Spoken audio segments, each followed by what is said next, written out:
Garen and Yuumi Worlds 2019. During Worlds 2019, League of Legends fans witnessed something that defied conventional strategic wisdom. Instead of the traditional marksman and support pairing, professional teams began picking a heavy armored swordsman and a magical cat, replacing the established meta entirely. Garen appeared 7 times throughout the tournament, and notably, every single appearance was in the bottom lane. The duo, popularized heavily by European teams like Fnatic, that this strategy exploited support item gold generation and pure champion synergy to turn a traditional top lane juggernaut into an unstoppable vehicle for a magical cat. The reason this combination proved so problematic lies in how it fundamentally altered through Garen's core weaknesses. Garen has always suffered from limited mobility. He possesses no dash, no blink, and no gap-closing tool beyond simply running toward his target. This made him historically vulnerable to kiting. That's why he never of rarely used in competitive play. However, Yuumi's kit completely eliminated this weakness. Her continuous speed buffs, crowd control, and substantial healing meant Garen could chase down enemy carries without meaningful risk. Additionally, Yuumi herself became a significant problem. Once attached to an ally, she becomes untargetable, meaning she could continuously apply her abilities, including her ultimate, Final Chapter, without ever being exposed to retaliatory damage. Furthermore, this strategy eliminated the need for a traditional marksman altogether. Garen's inherent durability and damage output allowed the team to function without dedicating resources to protecting a fragile carry. While the early game was admittedly weak, once Garen and Yuumi acquired core items, they became a nearly unkillable force, capable of winning skirmishes and securing objectives with ease. Even though the idea is good, it was only picked 7 times as an unconventional bot lane carry, resulting in an overall 42.8% win rate, 3 wins and 4 losses. While Yuumi was picked 18 times total across the tournament and won 13 of those games, her specific results when attached directly to Garen in the bot lane fell off sharply as international teams quickly figured out how to counter the duo. The Garen plus Yuumi duo completely disappeared during the knockout stage playoffs of Worlds 2019 because elite teams fully exposed its structural weaknesses during the group stage, rendering it a massive drafting liability. TNC EarthShaker and Morphling. In Dota 2's Southeast Asian scene, one combination did something many considered nearly impossible. It turned a 34,000 gold deficit into a victory.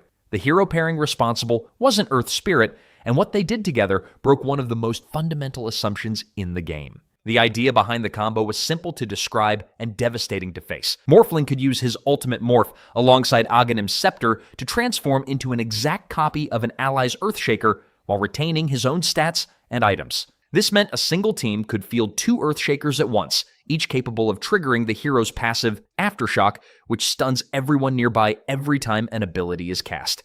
2 EarthShakers casting Fissure and Enchant Totem on short cooldowns meant an entire enemy team could be stun-locked for what felt like an eternity, with no real window to escape or retaliate. That's how broken combo is. Then, in early 2021, Valve introduced Aghanim's Shard, which gave EarthShaker's Enchant Totem an area-targeted jump. Because Morphling inherited every part of the kit he copied, he gained that same uncancelable leap, meaning a hero who should have been catchable suddenly couldn't be pinned down by any crowd control at all. The damage from Enchant Totem also scaled off Morphling's own attributes, which were already considerable thanks to his itemization. That's not 2 strong heroes working well together. That's one hero quietly wearing 2 different design philosophies the game was never built to combine. The clearest proof of the combo's power came from TNC Predator back in 2019. What made their execution so deadly was their ability to create constant pressure with 2 EarthShaker threats at once. Opponents had to worry not only about the real EarthShaker, usually piloted by Tims, but also about Gabby transforming into a second EarthShaker and instantly jumping into the backline with Enchant Totem.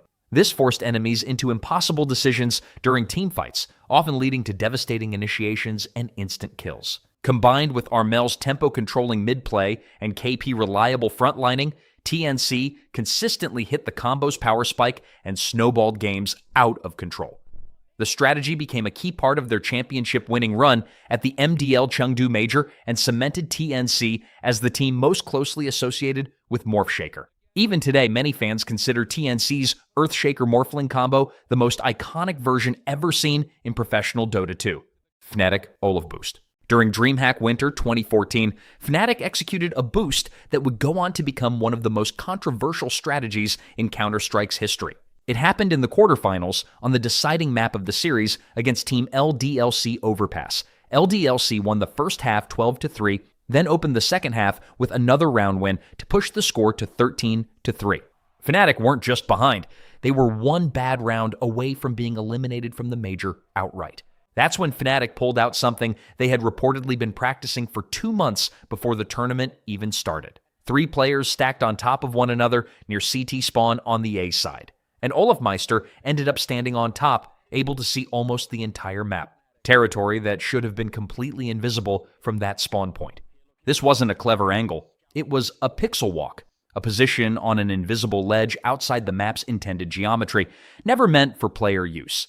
From that exact spot, certain walls also turned partially transparent, letting Olofmeister see and shoot players who, under any normal rule of the game, should have been completely hidden. LDLC weren't outplayed. They were beaten by a vantage point the map itself was never supposed to allow. Fnatic was trailing 3-13 at that point in the half, with the match all but decided. Then the boost took over. Fnatic won 13 rounds in a row, unanswered, closing the map 16-13. LDLC filed an official protest with DreamHack the same night. HLTV reported the issue as Olofmeister seemingly standing on an invisible map ledge, a clear violation of the tournament's pixel walking rules. DreamHack agreed and ordered the second half replayed from 12-3. Fnatic responded with a counter-protest, claiming LDLC had used a similar exploit. DreamHack's decision was to order the entire map replayed instead. LDLC Nathan Schmidt warned the scene would turn into a joke if Fnatic weren't disqualified, and both Virtus.pro and Ninjas in Pajamas publicly backed LDLC. Facing that backlash, Fnatic forfeited the match rather than replay it, the first team in major history to do so. LDLC advanced, beat Natus Vincere in the semifinals, and went on to win their first major championship. Valve patched the map within days, adding a sign reading Gelände übersteigen verboten. German for climbing over the railing is prohibited. That sign is still there today, even in CS2. Rox Tiger, Misfortune, and ASHE. Nobody in Pro League had seriously stacked 2 global ultimates in the same lane before. The thinking was always that one was plenty. Rox Tigers were the team willing to bring ideas nobody else in the field had taken seriously. In their semifinal series against SKTT1, they pulled out a pick that nobody, not the casters, not the analysts, not even SKT, saw coming. To understand why it was so shocking, the bot lane meta that year revolved around the laning phase, with ASHE and Jhin played as ADCs, while Zyra and Karma dominated the support role. Traditional tank supports barely appeared at all. Zyra, in particular, had become close to unbeatable, with her plants giving her a level of map control that nobody had a clean answer for. Then Rox locked in their support against SKT, and it was Misfortune. Not Zyra, not Karma. A marksman in the support slot at Worlds. For a second, half the room thought it was a misclick. During that game, everyone thought the bot lane would be a disaster, but Misfortune's Make It Rain provided long-range poke that helped clear every plant Zyra placed, instantly neutralizing her entire map control identity the moment she tried to use it. Then level 6 hit. ASHE would land an enchanted crystal arrow, and Misfortune's bullet time would turn that single stun into a kill almost every time. Teleports be damned, who cares? A 2-on-2 kill for the Rox bottom lane. How do you beat Zyra? Poke! You out. In one of SKT's actual games, this lane helped Rox build a 4-0 lead by the 12-minute mark, with Gorilla's Misfortune finishing the laning phase at 7 assists. 0 deaths on a marksman playing support on the world stage. Then one of the iconic moments came in Game 2. Late in a fight, with Rox pushing for the win, SKT's top laner Duke tried to recall back to base while playing Echo, full health and almost certainly safe. Prey fired ASHE's ultimate across nearly the entire map, hit him mid-channel, and canceled the recall just long enough for Rox to push through and end the game. Faker later said that he had never seen Misfortune used in that fashion in any professional game during his career. Rox won games 2 and 3 with the ASHE Misfortune lane running the show. SKT responded by banning Misfortune outright in games 4 and 5. SKT adapted and closed out the series 3-2 to advance to the finals. Rox Tigers lost the series, but the pick didn't. Tiny and Io. Back in the early years of Dota 2, there wasn't a duo that struck more fear in the drafting phase than Io and Tiny. Long before modern power picks and broken hero pairings, this combination was considered one of the deadliest strategies in professional Dota. From the International 2014 through the International 2015 and beyond, teams either first picked the duo whenever possible or spent valuable bans making sure they never had to play against it. The reason of this combo was simple. IO transformed Tiny into an unstoppable carry far earlier than he was ever supposed to be. Tether constantly supplied Tiny with health and mana regeneration, while Overcharge dramatically increased his attack speed, allowing him to farm at an incredible pace and hit item timings much earlier than any other core.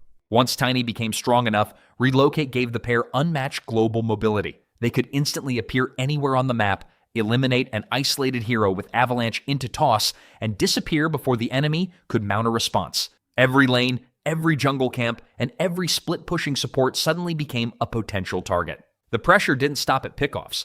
As soon as Tiny completed his Aghanim's Scepter, usually around the 15 to 18-minute mark, the game entered a completely different phase. Tiny's permanent tree grab granted massive cleave and devastating bonus damage against buildings, allowing him to tear through towers and barracks at an alarming speed while IO kept him alive and fully sustained.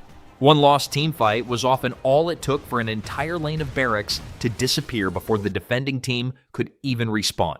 Every minute the game progressed became a race against Tiny's overwhelming siege potential. Unfortunately, Valve gradually dismantled this duo throughout years of balance patches, slowly stripping away the sustain, global mobility, and overwhelming siege power that made IO and Tiny so terrifying in the first place. With every nerf to IO's support tools and every rework to Tiny's Aghanim's Scepter, the once unstoppable pairing lost more of its identity until, little by little, it faded from the professional meta. Ardent Censer Meta 2017. A 94% usage rate. In a game with over 200 items, one item appeared in 94 out of every 100 professional games at Worlds 2017. Not because teams wanted to run it, because the teams that didn't lost the bot lane before the first dragon even spawned. And by the time they figured that out, the entire competitive season had already been built around a 2,100 gold purchase that nobody saw coming. The Ardent Censer meta didn't arrive from a flashy play or a single tournament run. It arrived from a tooltip. One item passive that, in a coordinated competitive environment, unraveled the fundamental logic of how roles interacted with each other. And by Worlds 2017, the entire competitive season had already been shaped around it. Ardent Censer granted bonus attack speed and on-hit healing to any ally the holder healed or shielded. In a professional team where the support cycles heals and shields on cooldown, that meant carrying a permanent attack speed steroid on your ADC at near zero additional cost. The meta reached a point where ADCs started the game with Relic Shield, just to funnel extra early gold into their support's inventory so Ardent Censer could complete faster. That is the signal of a genuinely broken item. When the role that's supposed to be spending their income on offensive itemization begins sacrificing their own gold to accelerate a teammate's 2,100 gold buy. Janna and Lulu became mandatory picks or bans at every stage of Worlds 2017. Karma, Sona, and Taric filled the secondary slots. Engaged supports, Alistar, Thresh, Blitzcrank, were pushed entirely out of competitive viability because any support who didn't build Censer lost the stat check in the bot lane on the spot. And with the attack speed steroids applied on short cooldowns, hyperscaling carries like Kog'Maw, Twitch, and Tristana became untouchable, shredding through tanks and carries simultaneously while a formation of enchanters kept them breathing. Teams refused to engage before supports completed the item. Early game skirmishes, roaming plays, cross-map aggression all vanished because any action taken before the Censer spike was a losing trade. Games ran 40, 50 minutes, resolved by a single late-game teamfight that determined everything at once. Ardent Censer had a 94% usage rate across the tournament's opening games. The draft process had effectively stopped being about creative decisions and started being about who had a better Censer carrier. Worlds 2017's viewing experience reflected the meta completely, and not in an exciting way. Riot nerfed the item mid-tournament, but the competitive season leading into Worlds had already been distorted for months. This wasn't a bot lane problem or a support problem. It was the entire game reorganizing around one item that was efficient enough to reverse the flow of gold between roles and eliminate creative variance from professional play simultaneously. With a hell of a response, will take down 4. They did it. They fall back from a 9,000 gold deficit. Pudge Fountain Hook. The Fountain Hook is one of the legendary and highly controversial exploit in Dota 2 by involving the heroes Pudge and Chen. By perfectly timing Pudge's meat hook with Chen's test of faith teleportation, Pudge could pull an enemy hero across the entire map directly into their team's unkillable base fountain, securing an instant kill. It happened during TI3 in 2013. Natus Vincere carried one of the most recognized rosters in competitive Dota. Dendy's Pudge was already iconic before this game started. His hook angles, his timing, his mechanical reads had made him the most celebrated Pudge player in the world. But what happened here wasn't about hook accuracy, it was about finding a part of the map that professional Dota players had never once considered a threat vector. And it only worked because of one other hero nobody had thought to pair with Pudge for this exact purpose: Chen. By timing Test of Faith just as Meat Hook connected, Puppy would teleport Dendy back to Novice Fountain before the hook completed its return. Instead of dragging the victim to where Pudge had thrown the hook, the game pulled them to where Pudge was standing when the hook finished, inside the fountain itself. In a matter of seconds, an enemy hero would be ripped across the entire map and dropped directly beneath the fountain's unstoppable attacks, leaving virtually no chance of survival. The first time it happened, the crowd couldn't believe what they were watching. The second time, they realized it wasn't luck. Navi had discovered a weapon unlike anything competitive Dota had ever seen. Every successful fountain hook stripped Tongfu of another core hero, shattered their momentum, and slowly turned what had looked like a certain defeat into one of the greatest comebacks in esports history. But as quickly as the celebration began, so did the controversy. To many players and analysts, the fountain hook wasn't brilliant strategy. It was an exploit. The interaction relied on a bug that ignored where Pudge had originally cast Meat Hook, instead calculating its destination after he had already been teleported away. Others defended Navi, arguing that Valve had known about the interaction before the International and never removed it or declared it illegal. If it existed in the tournament client, they argued, it was part of the game. Overnight, the fountain hook became one of the most hotly debated plays esports had ever seen. Valve settled the debate shortly after the tournament. They patched the interaction by changing Meat Hook to always pull enemies toward Pudge's position when the hook connected, permanently removing the possibility of dragging heroes into the fountain from anywhere on the map. The exploit disappeared forever. GOAT's composition Overwatch. Can you explain what GOATs is? What GOATs is? GOATs became the most dominant meta during the competitive Overwatch during 2018 and 2019. For over a year, an entire game's worth of hero diversity collapsed down to 6 heroes, played the same way on every map by almost every team in the world. The name comes from a North American contenders team simply called GOATs. That's why he's the GOAT! The GOAT! A smaller org that started running the composition before anyone at the top level took it seriously. Once it reached the Overwatch League, nobody was laughing anymore. The composition was 3 tanks and 3 supports: Reinhardt, Diva, and Zarya up front, Lucio, Moira, and Brigitte behind them. No damage dealers. The entire point was that you didn't need them. There was no burst window fast enough to outrun the healing, no flanker that could survive inside that formation long enough to matter. And because every hero in the lineup could sustain and fight at the same time, there was no weak link to isolate and punish. Teams that tried standard dive or poke compositions found out immediately. You either played GOATs or you played into GOATs and lost. By the height of the 2019 season, the Overwatch League had become a mirror match. Same 6 heroes, same rotation, same brawl, every single game. Blizzard's answer wasn't a nerf patch. It was a structural rule change of 2-2-2 role lock, forcing every team to field exactly 2 tanks, 2 supports, and 2 damage dealers. That one rule made GOATs impossible to build. Brigitte received a wave of targeted nerfs shortly after, stripping away most of what made her the composition's backbone. Yoru and Breach. Every esport has that one team willing to ask a question nobody else dares to ask. In Valorant, that team was Paper Rex. While the rest of the world chased safe compositions and textbook executes, the Singaporean squad built their identity around speed, chaos, and absolute confidence.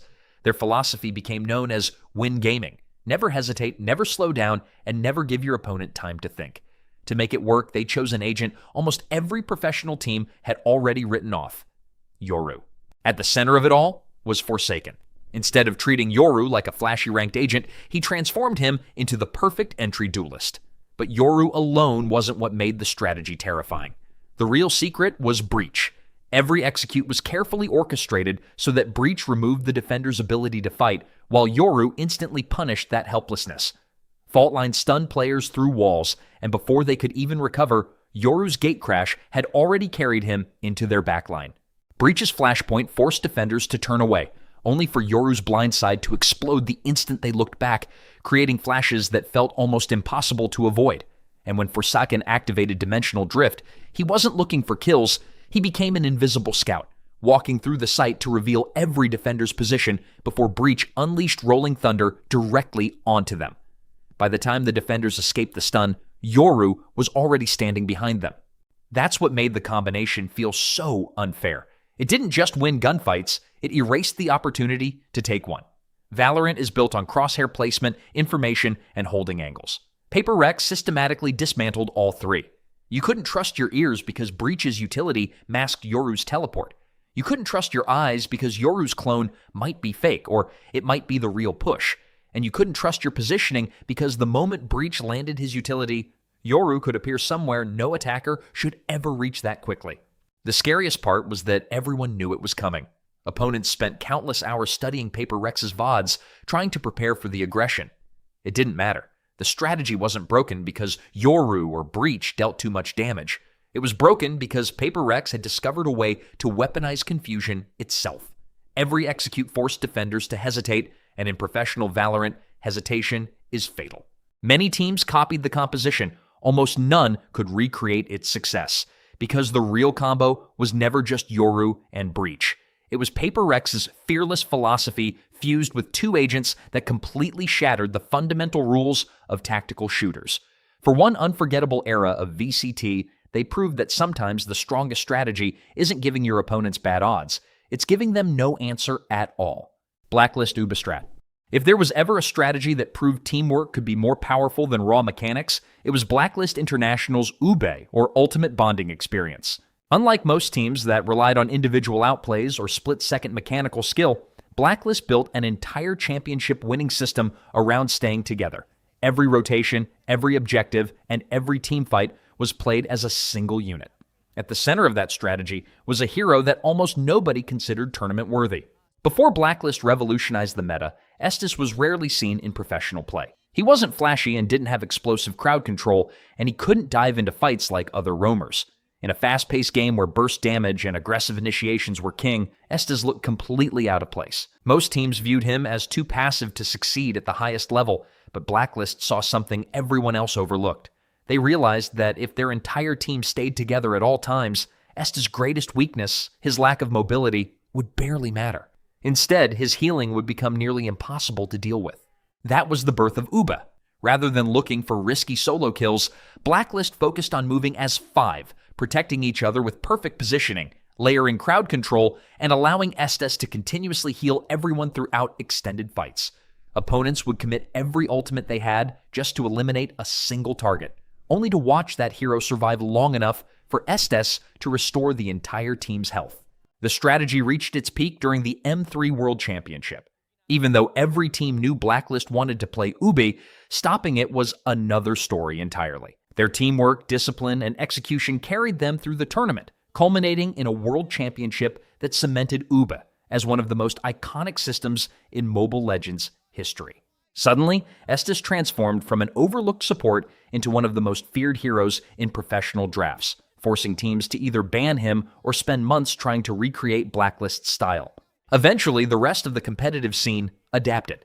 Teams learned to spread Blacklist apart, prioritize anti-heal items much earlier, and develop strategies that punish grouped formations. Balance changes and an ever-evolving hero pool also made the strategy less overwhelming than it once was. Blacklist had permanently changed how professional Mobile Legends was played,